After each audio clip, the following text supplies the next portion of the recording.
Dalam apa? Ayo, dalam apa? Berbagai penderitaan. Sudah dicobai dengan berat. Enggak cuma 1-2 penderitaan, tapi berbagai penderitaan. Coba saudara renungkan, apa yang mereka alami? Kalimat berikut bilang apa? Namun sukacita mereka meluap. Belum selesai. Kondisi ketiga mereka bagaimana? Mereka sangat miskin.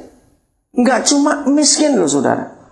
Kalau saudara disebutkan mereka sangat miskin, berarti mereka miskinnya kayak apa?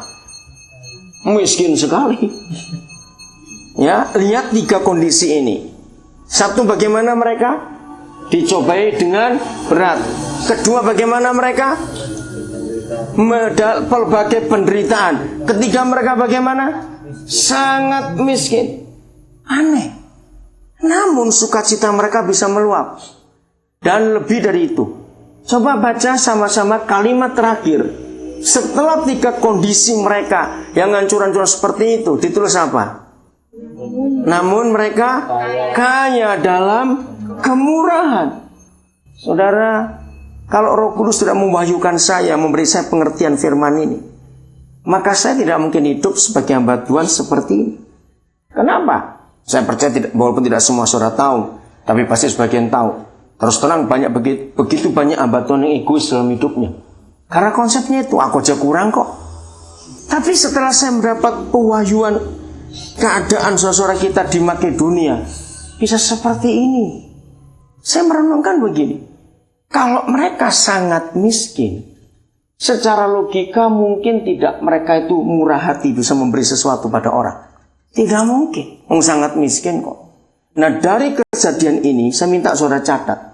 Saya menemukan sebuah kebenaran berbunyi demikian. Ternyata kalau orang itu tidak punya apa-apa, dia tetap punya sesuatu. Catat kata itu.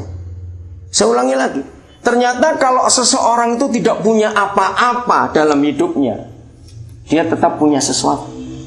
Secara logika, saudara kita di Makedonia ini punya apa-apa tidak? Tidak. Tapi mengapa mereka bisa kaya dalam kemurahan? Nah, ini yang kita perlu. Jadi kalau toh kita nggak punya apa-apa, nah manusia berkata, kalau kita nggak punya apa-apa itu masalah tidak? Masalah. Tapi ternyata bagi yang percaya kepada Tuhan Yesus itu bukan masalah. Karena kita masih punya sesuatu dalam hidup. Apa itu sesuatu? Kita coba temukan. Siapa tadi namanya Abel? Siapa namamu? Adrian. Saya bersyukur dia nggak bisa bicara, tapi dia bisa senyum. Ayo, siapa yang sariawan bisa senyum? Sulit. Dia nggak bisa bicara tapi bisa senyum. Hebat kamu Adrian. Jadi ada sesuatu. Kalau kita nggak punya apa-apa, kita nggak bisa memberi apa-apa. Mulut kita masih punya suara untuk menghibur orang. Kok nggak ada yang berkata amin? Betul nggak? Dengan kita bisa menghibur orang yang susah, orang yang tertekan, itu suatu berkat yang besar dan kita sudah memberi sesuatu pada orang itu. Saya percaya semua kita pasti punya pengalaman begini. Waktu itu betul-betul sudah nggak tahu, ini buntu sekali pikiran ini, lagi panik, lagi apa. Tiba-tiba ada orang datang kepada saudara, cuma ngomong satu kata aja, tahu kata itu, tak. Nah, ini yang aku tunggu. Ternyata kalimat itu memberikan solusi buat hidup saudara. Pernah nggak ngalami seperti itu? Pasti pernah. Nah, itulah sesuatu yang kita bisa berikan buat siapa saja yang kita temui. Begitu saya ulangi lagi, kalau toh kita tidak punya apa-apa, kita tetap punya sesuatu dalam hidup ini. Katakan amin. Dan inilah saudara kita. Nanti saudara baca di rumah, lanjutkan. Sampai ayat yang ke-7, hebat sekali. Mereka itu memaksa Paulus untuk kirim sesuatu yang mereka punya kepada saudara mereka yang sedang menderita, yang ada di Yerusalem. Waktu itu gereja di Yerusalem mengalami masalah berat sekali. Aneh secara logika. Tapi itulah orang yang benar, orang yang percaya kepada dia. Jadi dalam kehidupan ini saudara, kita tidak boleh kalah dengan masalah. Amin. Lagi sekali saya ulangi pernyataan tadi. Bukan waktunya lagi kita berkata, aku bekerja, aku hidup untuk mencari makan. Salah. Tapi Nah, balik kita bangun, kita harus berkata, aku memberi makan siapa hari ini? Lagi-lagi jangan bilang makan siapa hari ini, beda lagi itu. Kita cari orang kita bisa berkati pada hari ini. Nah, begitu pula saudara kerja di perusahaan ini. Saudara bekerja di perusahaan ini bukan saudara mencari makan di sini. Salah. Makanan itu nggak usah dicari, saudara. Perlu berapa sih? Masa ada orang satu hari makan 10 kilo beras? Menakutkan. 1 kilo juga tidak, betul? Saya mau makan beras 1 kilo sehari, nasinya, ngeri sekali itu. Enggak. Terus mau apa? Kita perlu baju, kita perlu sandal, kita perlu sepatu. Kita masa tiap hari beli baju? Sekaya-kayanya orang keren betul tiap hari beli baju dia. Ngerti nggak saya katakan ini? Jadi keperluan kita tiap hari itu kita bisa batasi. Ya, tapi kan aku mesti mikir masa depan. Maaf, saya bukan berarti mau pesimis dalam hidup, tapi itu baik. Saya senang ya pernyataan Nabi Muhammad, dia pernah berkata begini. Kalau setiap manusia itu selalu hidup pada hari ini sebagai akhir dari hidupnya, bahwa dia besok mati, maka orang itu akan bijaksana. Dan saya setuju mendapat itu. Betul tidak?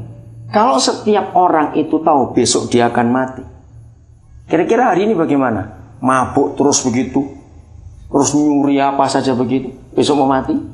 Coba jawab, kalau orang itu tahu besok mau mati, di hari ini bagaimana kira-kira? Berbuat baik.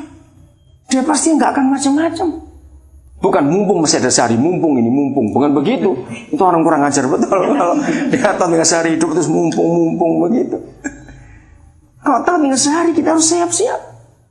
Nah, jadi saya berkata, kalau saudara sadar bisa cukup untuk hari ini, ya kita kerja untuk hari ini. Ada sisa kita simpan. Jangan ditambahi. Ya, tapi kan aku mikir masa depan. Saya punya konsep begini. Bagaimanapun seseorang itu mikirkan masa depannya, bagaimanapun, belum tentu dia sampai ke masa depan itu. Loh ya enggak saudara? Minggu yang lalu, ini hari apa? Oh, Sabtu, sudah dikubur berarti. Senin yang lalu mayatnya tiba, lalu Rebo dikubur, sudah dikubur.